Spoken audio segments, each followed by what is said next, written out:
샬롬 샬롬 샬롬 샬롬. 하나님 사랑합니다. 여러분 주 안에서 사랑합니다. 오늘 요시아의 승리와 실패 열왕기하 23장 22절에서 30절까지 우리 함께 합독했습니다. 22절에 보니 사사가 이스라엘을 다스리는 시대부터 이스라엘 여러 왕의 시대와 유다 여러 왕의 시대 이렇게 유월절을 지킨 일이 없었더니 이렇게 시작합니다.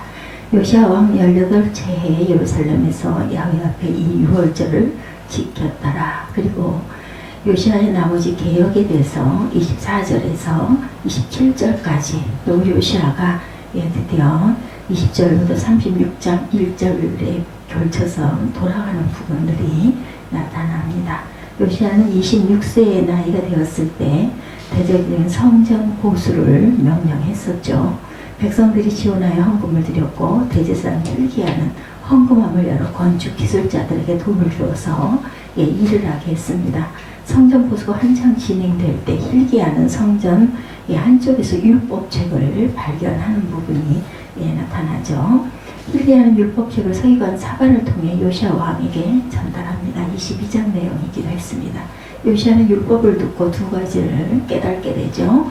유다 백성이 하나님께 그동안 얼마나 큰 죄를 저질렀는지 이것을 깨닫고, 두 번째는 그 죄로 인해서 하나님의 무서운 심판이 임박했다는 것을 깨닫게 됩니다.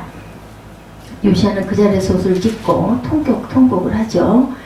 그리고 회개의 기도를 드립니다. 그리고 요시아는 사람을 보내어 그 당시 가장 신령 있던 선지자인 여선지자 훌다에게 하나님의 뜻을 묻습니다. 여선지 훌다는 하나님의 말씀을 전하죠. 역대하 34장 27절에도 나타납니다. 내가 이곳과 그 주민을 가리켜 말한 것을 내가 듣고 마음이 연약하여 하나님 앞고 내 앞에서 겸손하여 옷을 찢고 통곡하였으므로 나도 내 말을 들었노라. 야훼가 말하노라. 그리고 28절에 보니 그러므로 내가 네게 너희 조상들에게 돌아가 평안히 요실로 들어가게 하리니 내가 이곳과 그 주민에게 내리는 모든 재앙을 내가 눈으로 보지 못하게 하셨느니라. 이렇게 말씀합니다. 요시아는 하나님의 말씀을 하나님의 큰 은혜와 긍휼로 입습니다. 그는 더 나아가서 모든 백성에게 하나님의 말씀을 들려주고 싶어지죠. 요시아는 유다 전역의 장로들을 예루살렘 성전으로 모이라고 명령하고 전국에 모인 장로들과 제사장들과 선지자들과 자원에서 모인 수많은 백성들이 성전 앞에 모이게 하고 백성들에게 율법책을 읽어주도록 합니다. 그리고 요시아가 높은 단상에 올라 백성에게 명령합니다. 역대하 34장 31절에 보면 왕이 자기 처소에 서서 야훼 앞에서 언약을 세우되 마음을 다하고 목숨을 다하여 야훼를 순종하고 그리고 그의 계명과 법도와 율례를 지켜 이 책에 기록된 언약의 말씀을 이루리라. 요시아는 이 일 후에 맞이한 유월절을 철저히 준행합니다. 요시아는 솔선수범해서 자신의 재물을 가지고 유월절 명절을 위해서 엄청난 양의 재물을 드리죠. 그리고 또한 그 재물을 드리고 각 지방의 방백들과 권력자들과 제사장들도 자원하여서 유월절을 위한 엄청난 양의 재물을 드립니다. 그리고 유월절 명절에 드려지는 재물이 차고 넘치게 되죠. 왕과 모든 백성은 감격 속에 유월절 제사를 드리고 뒤이어서 7일 동안 무교절 명절을 또한 지킵니다. 이때 요시아가 유월절 명절을 지킨 것은 사무엘 선지자 이후로 가장 완벽하고 온전하게 유월절을 지킨 것이었다. 이렇게 칭찬하는 부분이 오늘 22절 열왕기하 23장 22절에 나타난 내용이죠. 사사가 이스라엘을 다스리던 시대부터 이스라엘 여러 왕의 시대와 유다 여러 왕의 시대 이렇게 유월절을 지킨 일이 없었다. 이렇게 나타납니다. 그리고 또한 유월절을 지킨 그 부분의 칭찬에 대해서 역대하 35장 18절에 선지자 사무엘 이후로 이스라엘 가운데 유월절을 이같이 지키지 못하였고 이스라엘 모든 왕들도 요시아가 지킨 것처럼은 유월절을 지키지 못하였더라. 이렇게 역대하에도 나타납니다. 그리고 평가하기를 열왕기하 23장 25절 오늘 본문이죠. 요시아와 같이 마음을 다하고 뜻을 다하고 힘을 다하여 모세의 모든 율법을 따라 야훼께로 돌이킨 왕은 요시아 전에도 없었고 후에도 그와 같은 자가 없었더라. 이렇게 증거합니다. 요시아는 마음을 다하며 뜻을 다하며 힘을 다해서 하나님을 사랑한 사람이었고 힘써 계명을 지킨 사람이었습니다. 요시야만큼 모세의 율법을 지키는 전에도 후에도 없었다. 그런데 재미있는 것은 열왕기를 보면 비슷한 칭찬을 받은 사람이 있었습니다. 예, 열왕기하 18장 5절에 히스기야가 이스라엘 하나님 야훼를 의지하였는데 그의 전후 유다 여러 왕 중에 그러한 자 없었다. 히스기야 또한 하나님 의지하기를 그렇게 대단하게 의지했다라는 거죠. 요시야는 힘을 다해서 야훼께 순종하고 야훼 말씀을 지키는 데 있어 첫째가는 사람이었고, 또한 히스기야는 야훼를 의지함에 있어 전후 어떤 왕보다 가장 온전한 야훼를 의지한 사람이었다. 두 사람 모두 하나님이 이런 사람은 전에도 후에도 없었다 이렇게 칭찬했으니 얼마나 귀한 믿음을 가진 사람이었는지 우리가 알게 됩니다. 하나님의 말씀을 실천하는 측면에서 또는 하나님을 의지하는 측면에서 누구보다도 더 온전히 행한다는 것은 정말 귀한 일이 아닐 수가 없었죠. 우리도 요시야처럼 히스기야처럼 하나님을 의지함에 있어서나 하나님의 계명을 지키는 데 있어서 하나님께 칭찬받는 믿음의 사람이 되기를 주의 이름으로 축원합니다. 요시야는 26세의 왕이 된 이후로 쉬지 않고 종교개혁과 국가개혁을 추진해 왔습니다. 하나님은 요시야의 당대의 평안과 형통과 부요를 주셨죠. 다행히 당시 국제관계는 남유다에게 유리하게 전개되고 있었습니다. 행위를 떨치던 냉위를 떨치던 아수르는 그 국력이 쇠퇴합니다. 특히 신흥 강국 바벨론에게 수도 아수르를 빼앗기고 갈그미스를 중심으로 재기를 꿈꾸고 있었습니다. 지난 10여 년은 두 나라의 싸움 덕분에 팔레스타인은 아수르의 압박에서 벗어나 자유를 또한 누리기도 했죠. 그런데 수세에 놓인 아수르는 애굽의 손을 내밀어 바벨론과 운명을 건 전쟁을 준비합니다. 애굽은 신흥 강국 바벨론의 남하를 막기 위해서 아수르와 연합하여서 바벨론과 전쟁을 하자고 하죠.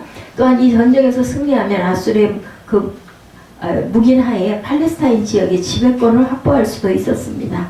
유다와 요시야 입장에서는 아수르에게 매우 적대적인 감정을 갖고 있었습니다. 아수르가 북이스라엘 10지파를 멸망시켰고 남유다를 3차례나 공격했기 때문이기도 하죠. 또한 애굽이 만약 전쟁에서 승리한다면 유다에 대해서 간섭하고 지배하려고 할 것이 또한 뻔했습니다.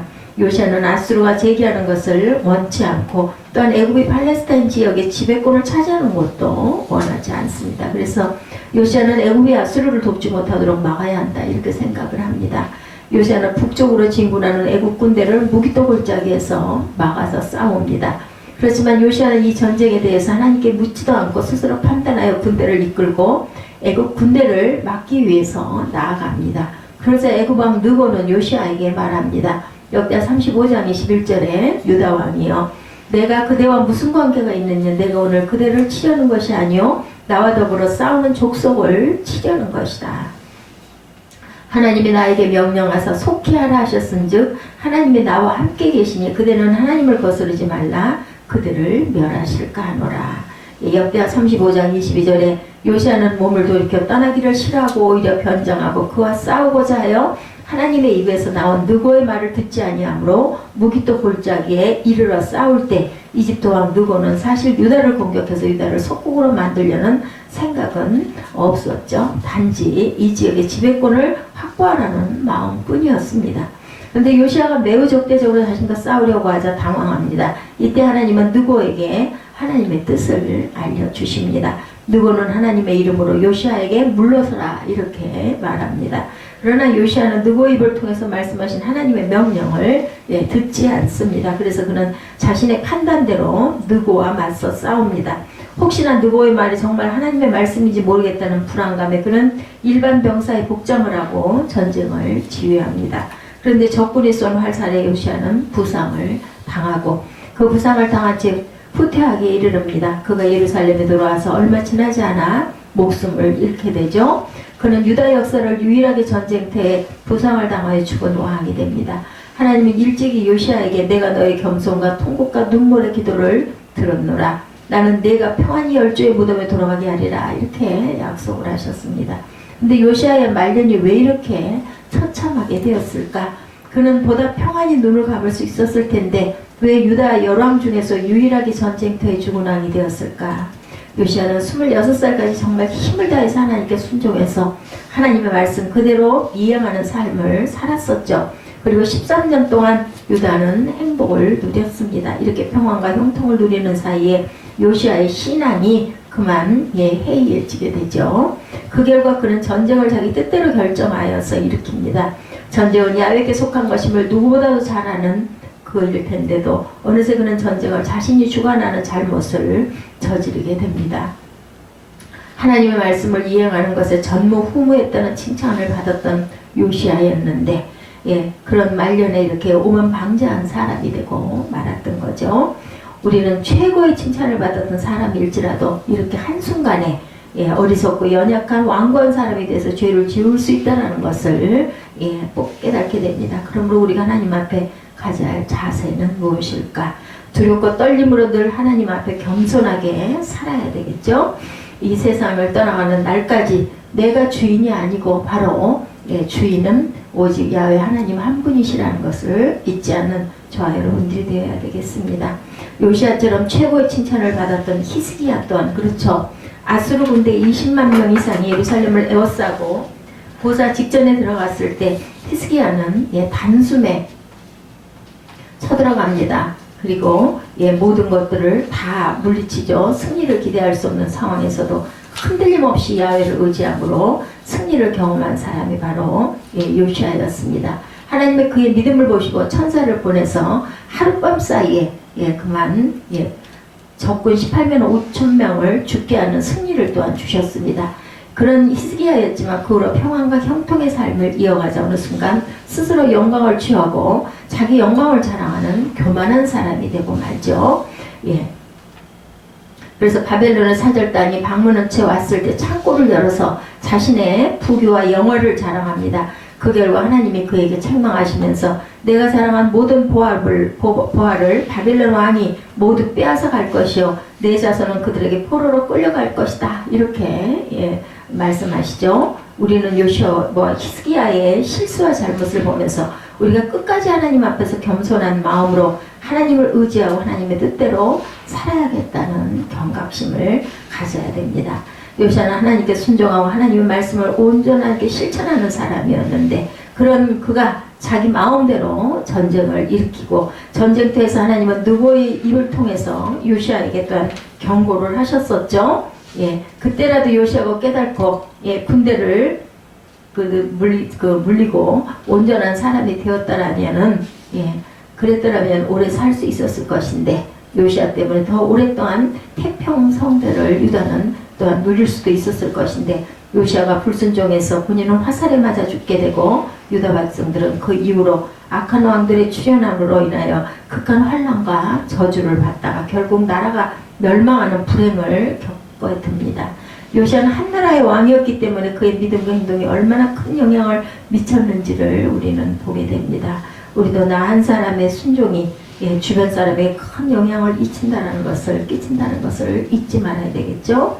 고린도전서 10장 12절 그런즉 선줄로 생각하는 자는 넘어질까 조심하라. 이 말씀을 잊지 말아야 되겠습니다. 히브리서 3장 14절에 우리가 시작할 때 확신한 것을 끝까지 견고히 잡고 있으면 그리스도와 함께 참여한 자가 되리라. 우리는 한때 열심을 가지고 하나님을 의지하고 하나님께 순종하는 사람이 되지 말고 끝까지 하나님께 겸손하고 하나님을 의지하고 하나님을 순종하는 믿음의 사람이 되어야 될 줄로 믿습니다. 고난당할 때 겸손하고 열심히 기도하는 것은 누구나 잘하죠. 그러나 내가 평안하고 형통할 때 겸손하고 순종하는 것은 쉽지가 않습니다. 두렵고 떨리는 마음과 겸손의 마음을 가지고 끝까지 순종하는 저와 여러분들이 되셔야겠습니다.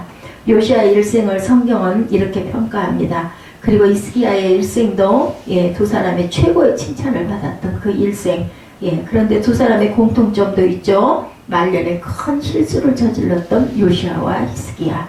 끝까지 겸손하게 끝까지 하나님을 의지하지 않았다라는 것이 문제였다라는 것. 우리는 두 사람의 승리를 교훈으로 삼는 것과 더불어 두 사람의 실패도 교훈으로 삼아야 되겠죠. 야훼를 의지하는 데 있어 또한 야훼의 말씀을 행하는 데 있어서 전무후무한 사람이 되기를 소망합니다. 또한 동시에 그 믿음의 태도를 잃지 말고 끝까지 하나님께 겸손하고 순종하는 저와 여러분 되시기를 주님의 이름으로 축복합니다. 기도하시겠습니다.